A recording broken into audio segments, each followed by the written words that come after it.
Saudações, viajantes pelas eras. Hoje cruzaremos o deserto do tempo para chegar a uma das civilizações mais grandiosas que já existiram. Um império que se estendia da Índia ao Egito, das montanhas da Anatólia aos vales da Babilônia. Um reino de reis e conquistadores, mas também de administradores e sonhadores. Esta é a história do Império Persa.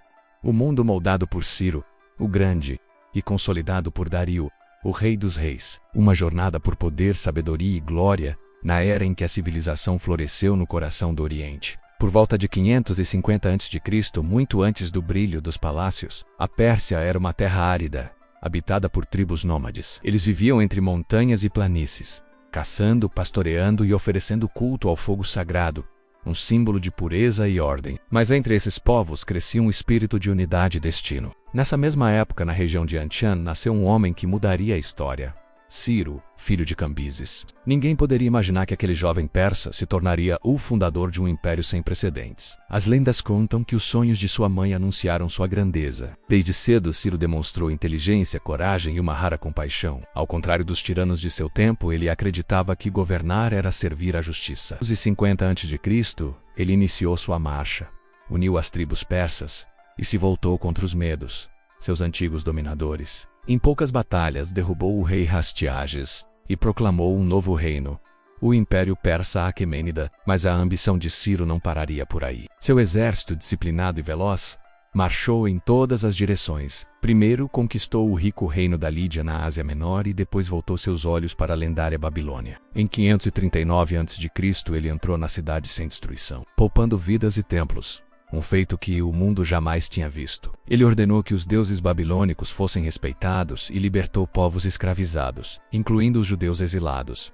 permitindo que voltassem para casa. Seu ato seria lembrado por milênios, imortalizado no cilindro de Ciro, considerado o primeiro decreto de direitos humanos da história. Ao contrário dos impérios que o precederam, Ciro não governava pelo medo. Ele respeitava as culturas locais, as religiões e os costumes de cada povo. Cada região mantinha suas próprias leis e tradições, desde que reconhecesse o poder persa e pagasse seus tributos. Essa política de tolerância e respeito transformou seu império em um mosaico de povos unidos pela lealdade, e não pela opressão. E assim nasceu o conceito de um império verdadeiramente civilizado, administrado com sabedoria e justiça. Mas até os maiores reis encontram seu fim. Ciro morreu em batalha, lutando contra tribos nômades nas fronteiras do império. Seu corpo foi sepultado em um túmulo simples em Pasárgada, sua cidade favorita. No portal de pedra, uma inscrição dizia: "Homem, quem quer que sejas, e de onde quer que venhas, pois sei que virás.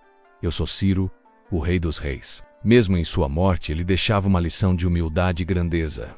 Um legado que ecoaria através dos séculos. Após sua morte, o império passou por um período de turbulência. Rebeliões e disputas de poder ameaçaram destruir tudo o que Ciro havia construído. Mas então surgiu Dario, um jovem nobre da família Aquemênida. Com astúcia e força, ele derrotou seus rivais e assumiu o trono em 522 a.C. Sob seu governo, a Pérsia atingiria o auge de sua glória, tornando-se um império tão vasto que parecia não ter fim. Dario não era apenas um guerreiro, mas um administrador visionário. Ele dividiu o império em satrapias, províncias governadas por sátrapas, descentralizando o poder sem perder o controle. Criou estradas pavimentadas, como a famosa Estrada Real, que conectava Susa a Sardes por mais de 2.500 quilômetros. Mensageiros a cavalo cruzavam o império em questão de semanas, levando ordens e notícias. Nem a neve, nem a chuva, nem o calor impedem o mensageiro do rei, dizia-se nos corredores da corte. No coração do império, Dário ergueu sua joia mais preciosa,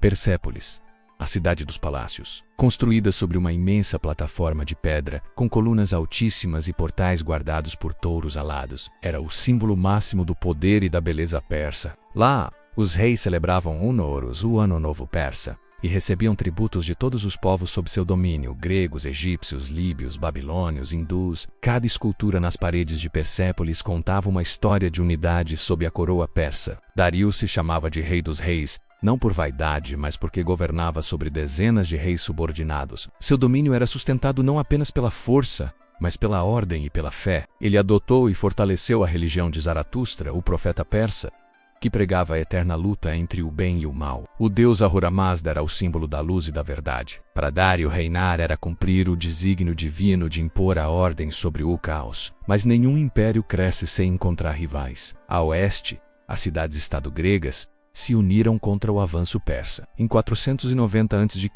Dário enviou um exército colossal para punir Atenas e seus aliados. Foi na planície de Maratona que o destino os colocou frente a frente. Para a surpresa do mundo, os persas foram derrotados, mas o império não se abalou. Sua força não estava apenas nas armas, mas na estrutura que Dário havia criado. Dário governou com um impressionante equilíbrio. Respeitava as leis locais, mas impunha uma ordem central. Moedas de ouro chamadas dáricos circulavam por todo o império, promovendo o comércio e a estabilidade econômica. Ele construiu canais, como o que ligava o Nilo ao Mar Vermelho, fortaleceu portos e incentivou a agricultura. Sob seu comando, a Pérsia se tornou de fato o centro do mundo conhecido. Um império de pontes, estradas e ideias que conectava civilizações. Após a morte de Dario, o império passou para seu filho, Xerxes, que tentou vingar a derrota dos gregos, dando origem à tão famosa Batalha das Termópilas, conhecida popularmente como a Batalha dos 300 de Esparta. Batalha que você viajará em detalhes ainda neste canal.